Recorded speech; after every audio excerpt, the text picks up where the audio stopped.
কেমন আছেন সবাই? আশা করছি ভালোই আছেন। আমিও খুব ভালো আছি। নতুন একটি ব্লগে আপনাদের স্বাগত জানাই। তো সকালবেলা আমি সবজি কাটতে গিয়ে দেখি গাজরের মধ্যে গাছ হয়ে গেছে, বুঝেছো? সেই গাজরটা কেটে একটুখানি লাগিয়ে দিলাম। তারপরে চলে এসেছি নিচে, এখানে চা বসিয়ে দিয়েছি। আর ওখানে গাজর আর বিট ভাজা করছি, একটু পেঁয়াজ ফোড়ন দিয়ে দিয়েছি। আর এদিকটা দেখো চা পাতা দিয়ে দিলাম, দুধ চা করেছি। এখন চা নিয়ে বসে পড়েছি, একটু টোস্ট বিস্কুট দিয়ে চাটা খাবো আজকে। আর এখানে দেখো গাজরটাও ভাজা হচ্ছে, কি সুন্দর লাগছে কালারটা। রেডি হয়ে গেছে গাজর ভাজা। আর এখানে দেখো চুনু কি করছে, খিদে পেয়েছে। আর কালকে না চুনুকে এইভাবে খুঁজে পাইনি আমি, জানো। ওই কাপড়টার তলাতে চুপ করে বসেছিল। আমি বলছি চুনু কোথায়, চুনু কোথায়। অন্য সময় আমাকে দেখে সাড়া দেয়, আজকে সাড়াও দেয়নি। তো তারপরে চলে এসেছি পুজো দিতে, যে ঠাকুরের জামা কাপড়গুলো আমি ধুয়ে দেবো।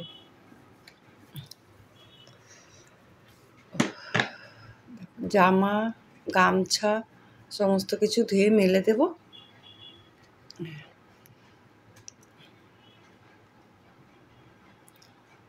একটা ক্লিপ দিয়ে দিই, নাহলে আবার পড়ে যাবে। আর গামলার মধ্যে একটু জল ছিল, ওই জলটাকে না ফুল গাছের গোড়ায় দিয়ে দেবো। দোপাটি ফুল গাছটা একদম ঝিমঝিম হয়ে গেছে। রোজ কত জল দেওয়া হচ্ছে, তবু গাছটা কেমন নিতেই যাচ্ছে, গাছে ফুল হয়েছে।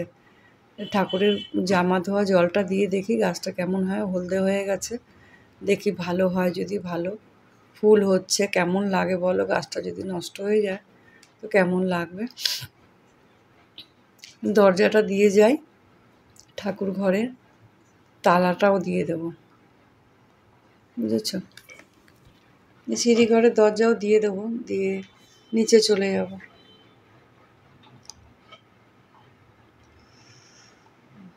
সিঁড়ি ঘরের দরজাটা দিয়ে দিলাম।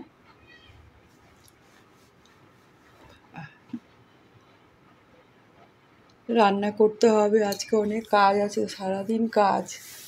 সামনে পুজো চলে এসছে, একটু কাপড় জামাগুলো ভাবলাম রোদে দেবো, রোদে দেওয়া হয়নি। ভাদ্র মাস প্রায় শেষের পথে চলে এলো, তো দেবো কাল পরশু দেখি। কালকে তো হবে না, বৃহস্পতিবার, পরশু দিন দেখি দেবো। স্নান করে চলে এসছি, দেখো সিঁদুর পরে নেবো। চুনুকে বলছি, চুনু এতক্ষণ চিল্লিও না এত। চুনুর খাবারটাও ফুরিয়ে গেছে। চুনুকে বলছি দাঁড়া, আমি খাবারটা কিনে নিয়ে আসবো, একটু পরে বেরোবো, তো তোমার খাবারটা কিনে নিয়ে আসবে, এখন চুপ করো। ওকে জানো হরলিক্স দিয়েছি, খাইনি। নিজের খাবার কি করে বোঝে আমি বুঝতে পারি না। আর কিছুটা দানা ছিল, সর্ষে দানার মতন খাবার দিয়েছি, খাইনি। ও ওর খাবারই খাবে, জানো। ছাতু দিয়েছি, খায়নি। কত কিছু খাবার দিচ্ছি, খাচ্ছে না।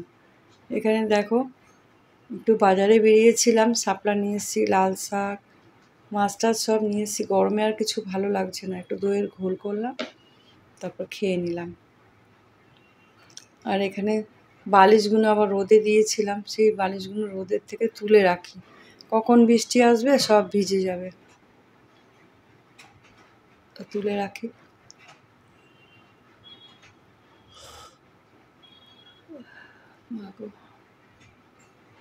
এত গরম পড়েছে, গরমে আবার ঘুম পেয়ে যায়, ঘুমালে হবে না। গোল বালিশগুলো তুলে রাখি, আর ওই বালিশগুলো না পরে তুলবো। আর একটু ভালো রোদ আছে, একটু রোদ পাক, তারপর তুলবো। রান্না বান্না বসিয়ে দিয়েছি, এখানে লোটে মাছ হচ্ছে, আর এখানে হচ্ছে ডাল সেদ্ধ, আম দিয়ে ডাল করবো। এই যে আম কেটে রেখেছি, আর এখানে শাক ভাজা করবো। ভাতও হয়ে গেছে। এই দেখো খাবার বেড়ে নিয়ে চলে এসেছি এসির তলায়। এত গরম লাগছে, রান্নাঘরে খেতে পাচ্ছি না। ছেলের বউ রান্নাঘরে খেয়েছে, আমি বললাম আমি ঘরে একটু এসির তলায় বসে খাই। তো আজকের মতন ভিডিওটি এই পর্যন্তই, আবার আসছি আগামীকাল। এই ভিডিওটি যদি ভালো লেগে থাকে তাহলে অবশ্যই কমেন্ট করে জানাবে কেমন লাগলো। তো আমার রান্নাবান্নাটাও কেমন লাগলো। এখানে আমের ডাল করেছি, বুঝেছো? একটা আম ছিল, এটা কেটে একটু টক ডাল করেছি, ভালোই লাগছে। আমটা বেশ হালকা টক আর মিষ্টি, তো বেশ ভালো লাগছে ডালটা খেতে। তো পুজো তো চলে এলো, তোমরা কারা কারা মার্কেটিং করছো, কি কিনেছো একটু কমেন্ট করে জানাবে। আমি গিয়েছিলাম মার্কেটে, তোমাদের সেই ভিডিও দেব।